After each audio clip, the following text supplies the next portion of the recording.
ఖురాన్ లాంటిది, నాకు బైబిల్ లాంటిది మేనిఫెస్టోలో పెడుతున్నాను పూర్తి మద్యపాన నిషేధం అన్న జగన్మోహన్ రెడ్డి గారు ఈ రోజు పూర్తి మద్యపాన నిషేధం చేయకపోగా ఆఖరికి ఈ రోజు వైసీపీ ప్రభుత్వమే, జగన్మోహన్ రెడ్డి గారి ప్రభుత్వమే మద్యం అమ్ముతుంది అంటే ఇక ఇంతకంటే దిక్కుమాలిన ప్రభుత్వం ఏముంది అని అడుగుతున్నాం.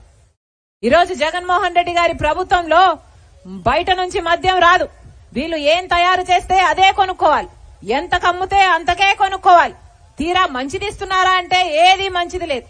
మన రాష్ట్రంలో 25% మంది ఎక్కువ గుండె చెడిపోయి లివర్ చెడిపోయి మద్యం తాగడం వల్ల చనిపోతున్న వారు మిగతా రాష్ట్రాల్లో పోలిస్తే మన రాష్ట్రంలో ఎక్కువ. అంత నాసి రకం మద్యం అమ్ముతుంది ఆంధ్రప్రదేశ్ ప్రభుత్వం. ఏమమ్ముతుంది? ఒక్కటైనా పనికొచ్చేది ఉందా అంటే ఏదో చెప్తున్నారు. అమ్మా భూమ్ భూమ్ అని అమ్ముతున్నారు. ఇంకేంటి క్యాపిటల్ అట, స్పెషల్ స్టేటస్ అట, డిఎస్సీ అట. అయ్యా జగన్మోహన్ రెడ్డి గారు వాగ్దానాలన్నీ ఎక్కడ నిలబెట్టుకున్నారయ్యా అంటే ఎక్కడా? అన్ని మద్యం షాపులో నిలబెట్టుకున్నారు. ఇదేనా రాజశేఖర రెడ్డి గారి ఆశయాలను నిలబెట్టడం అంటే? ఇదేనా? ఎక్కడా లేదు ప్రపంచంలో, మన రాష్ట్రంలోనే ఉంది. ఎక్కడ డిజిటల్ పేమెంట్స్ లేకుండానే మద్యం అమ్మేది, ఓన్లీ క్యాష్ అట. మన రాష్ట్రంలోనే ఉంది. అంటే ఎంత అమ్ముతున్నారు, ఎంతకు అమ్ముతున్నారు అసలు లెక్కలే లేవు. స్టేట్ ట్యాక్స్ ఏమిటి, సెంట్రల్ ట్యాక్స్ ఏమిటి, ఎక్సైజ్ డ్యూటీలు ఏమిటి, కడుతున్నారా లేదా ఎవరు ఒక ఆడిట్ చేసే వాళ్లే లేరు. ఇదేనా రాజశేఖర రెడ్డి గారి ఆశయాలను నిలబెట్టడం అంటే?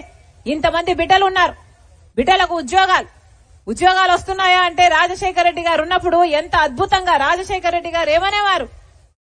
మీరు డాక్టర్ అవుతారా, మీరు ఇంజనీర్ అవుతారా, మీరు ఎంబీఏ చేస్తారా, మీరు ఎంసీఏ చేస్తారా, మీరు ఏది కావాలంటే అది చదువుకోండి, ప్రభుత్వమే ఉచితంగా చదివిస్తుంది అని చెప్పాడు రాజశేఖర రెడ్డి గారు. ఉందా ఇప్పుడు ఫీజు రీంబర్స్మెంట్? ఇప్పుడు ఫీజు రీంబర్స్మెంట్ లేదు కదా. కనీసం బిడ్డలు కూలీ నాలి చేసి కన్న తల్లిదండ్రులే అప్పు సొప్పు చేసి పిల్లలను చదివించినా కూడా ఉద్యోగాలు రావటం లేదు. ఏం చెప్పాడు జగన్మోహన్ రెడ్డి గారు? అధికారంలోకి రాకముందు 2,30,000 ఉద్యోగాలు ఖాళీగా ఉన్నాయి, నేను అధికారం లేకొచ్చిన వెంటనే భర్తీ చేస్తానని జగన్మోహన్ రెడ్డి గారు ఈ రోజుకి 5 సంవత్సరాలు అవుతుంది.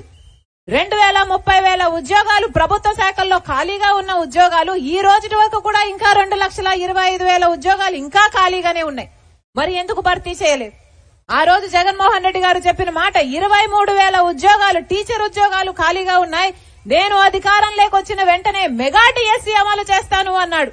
ఆ రోజు చంద్రబాబు గారు 7,000 ఉద్యోగాలు డిఎస్సీ విడుదల చేస్తుంటే సిగ్గులేదా చంద్రబాబు అని తిట్టాడు జగన్మోహన్ రెడ్డి గారు.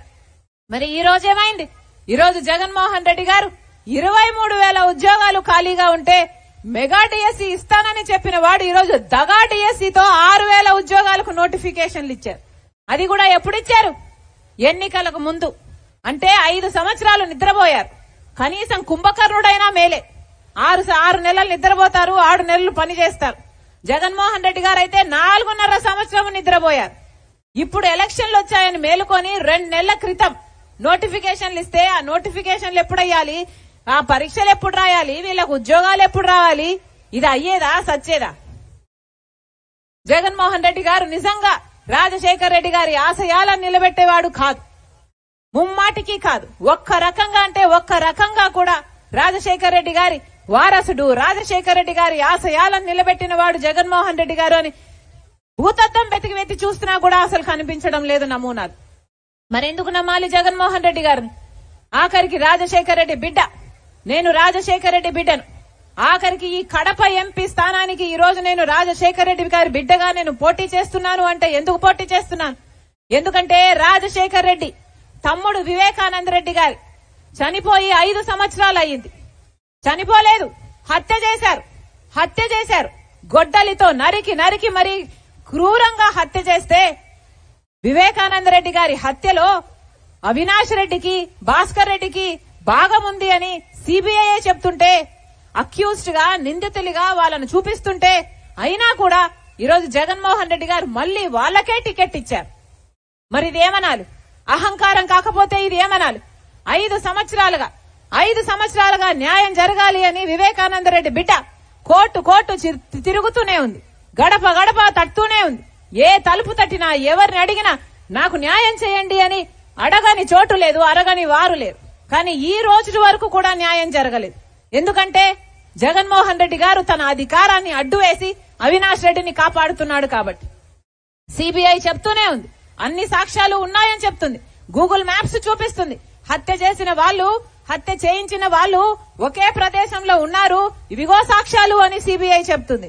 కాల్ రికార్డ్స్ చూపిస్తుంది, హత్య చేసిన వాళ్ళు చేపించిన వాళ్ళు మాట్లాడుకున్నారు అని రుజువులు చూపిస్తుంది. అలాగే లావాదేవీలు, హత్య చేసిన వాళ్ళు అడ్వాన్స్ తీసుకున్నారు